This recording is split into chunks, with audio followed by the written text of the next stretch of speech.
Asyhadu an la ilaha illallah wa asyhadu anna Muhammadar Rasulullah. Bismillahirrahmanirrahim. Assalamualaikum warahmatullahi wabarakatuh. Mudah-mudahan kita semuanya istiqomah insyaallah. Amin ya rabbal alamin. Jadi kalau ditanya apakah kita ini bersaudara? Ya. Yang mengikat kita apa? Dua ikatan. Ikatan yang pertama, apapun suku kita, apapun bahasa yang kita pakai, kita ini diakui sebagai umat Nabi Muhammad sallallahu alaihi wasallam. Asyhadu an la ilaha illallah wa asyhadu anna Muhammadar Rasulullah. Ingat, ini ikatan kita yang pertama. Kalau ada di sini yang tidak Islam, yang tidak Muslim, yang tidak bersyahadat, dia saudara kita juga. Yang mengikatnya adalah Ikatan Negara Kesatuan Republik Indonesia. Kurang apa lagi masyarakat kita ini cinta NKRI. Subscribe, like, share, and comment. Subscribe, share, and comment. Ikatan yang kedua, Negara Kesatuan Republik Indonesia.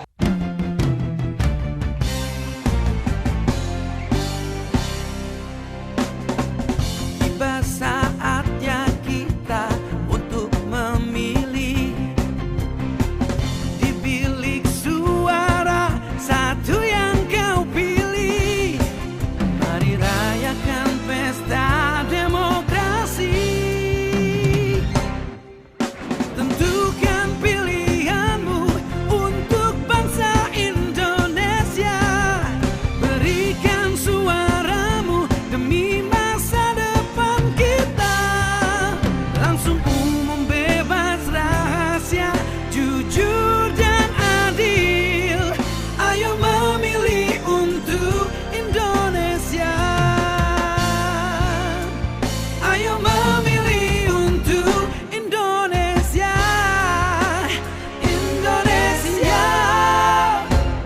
Kalau dulu itu kita dipimpin oleh orang yang punya kekuasaan, namanya kekuasaan itu sultah. Apa namanya? Sultah. Orang yang punya sultah itu disebut dengan sultan. Tapi karena orang kita payah menyebut sultan, disebutnya sultan. Sama dengan syaiton jadi setan. Itu sama tuh, sama-sama huruf to. Lalu kemudian ketika sultan ini dilucut, dihabisi kekuasaannya, disebut dengan tragedi sosial. Dihasutlah rakyat ini untuk mengambil kekuasaan para sultan itu. Akhirnya sultan-sultan dari mulai Sultan Aceh turun ke bawah Sultan Langkat, turun ke bawah lagi Sultan Delhi, turun ke bawah lagi Sultan Serdang, turun lagi ke bawah Sultan Asahan, turun lagi ke bawah Sultan Siak, turun lagi ke bawah Sultan Pelalawan, turun lagi ke bawah Sultan Jambi, lalu kemudian ke kiri di bumi Minangkabau juga dipimpin oleh sultan, lalu kemudian habislah sultan. Lalu dengan habisnya sultan itu dulu untuk mengurus kekuasaan politik dipimpin sultan, tapi sultan ini dia paham, sadar diri, tak mengerti agama.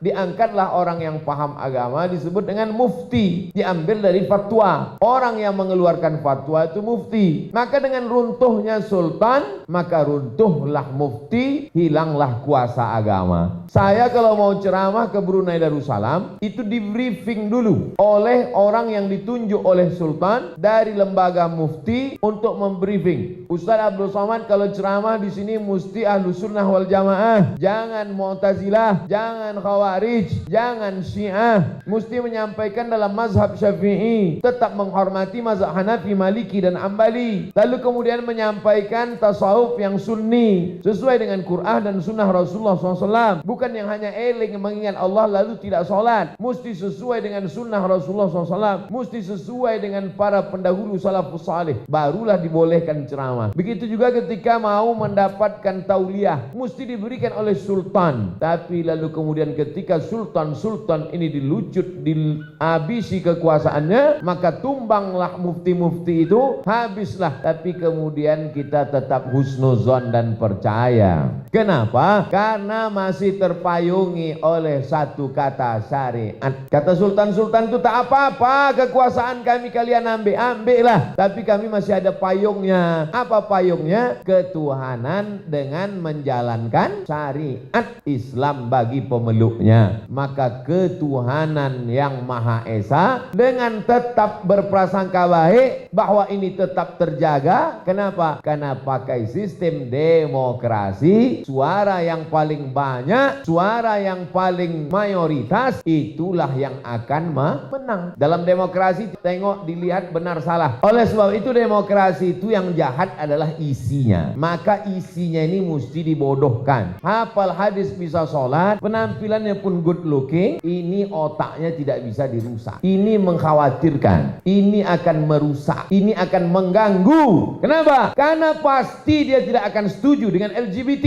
Betul? Pasti dia tidak akan setuju dengan pesta seks. Dia tidak akan setuju dengan perempuan buka aurat. Dia tidak akan setuju dengan diskotik. Dia tidak akan setuju dengan jual khamar di pinggir jalan. Maka ini berbahaya, mesti dimusnah. Nyambung?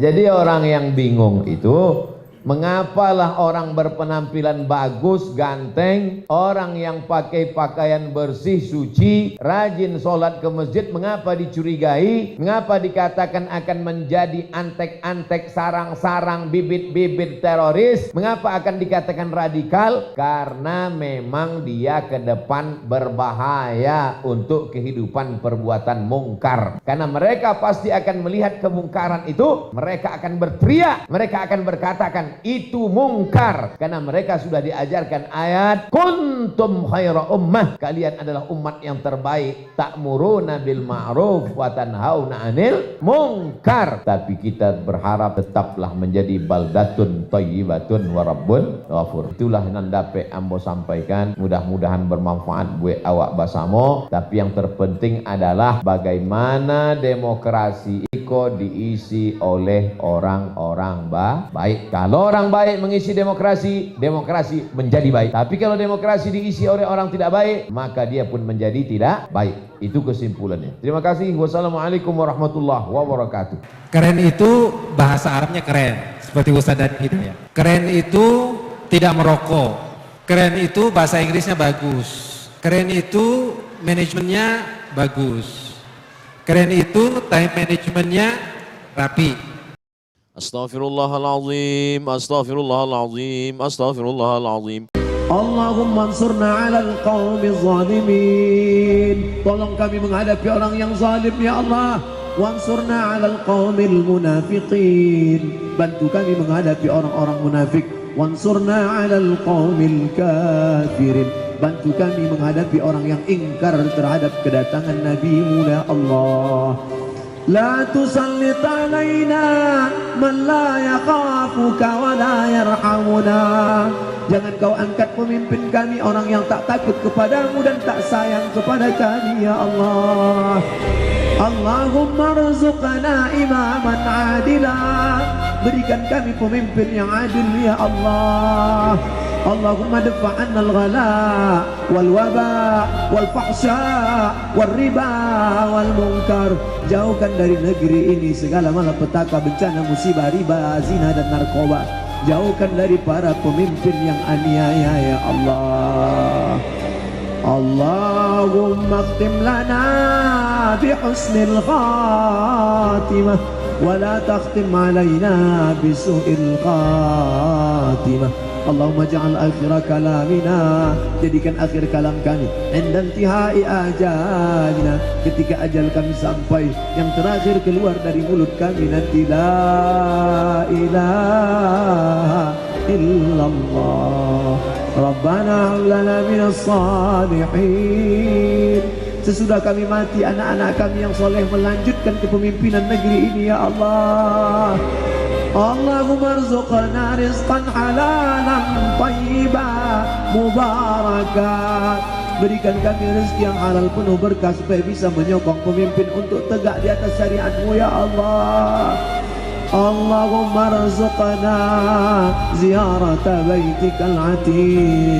Berikan kami rezeki supaya kami bisa berkunjung ke Baitullah ya Allah. Orang Indonesia ini harus belajar dari negara-negara Arab. Runtuhnya negara-negara Arab Timur Tengah. Bagaimana runtuhnya Libya, bagaimana runtuhnya Suriah, bagaimana negara-negara Arab kacau balau. Rakyatnya dihasut untuk memusuhi pemerintah yang sah. Kita ambil satu contoh aja. Muammar Gaddafi. Itu kurang sejahtera apa rakyatnya? Kalau lahir dibiayai, rumah sakit gratis, kesehatan gratis, pendidikan gratis, air gratis, listrik gratis. Tapi rakyatnya dihasut untuk menggulingkan pemerintah yang sah. Ini yang menurut saya mengancam.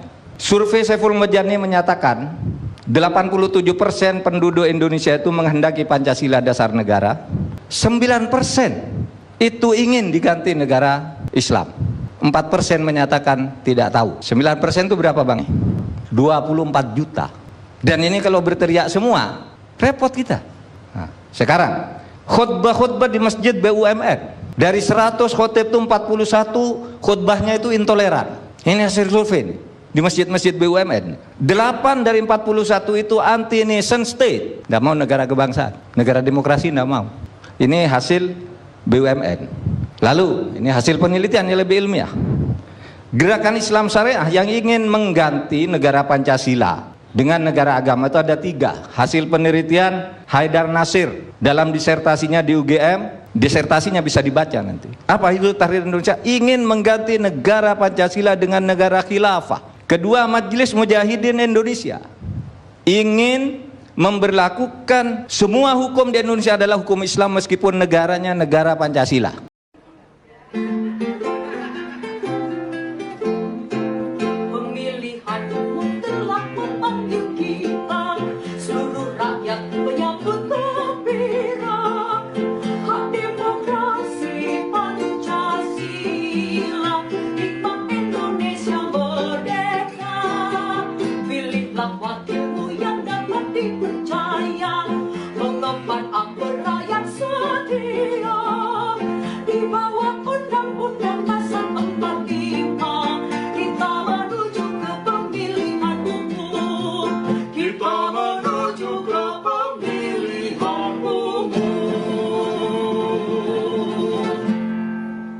Hadanallahu wa iyyakum ila dinil haq. Billahi taufiq wa hidayah. Assalamualaikum warahmatullahi wabarakatuh. Takbir. Takbir. Takbir.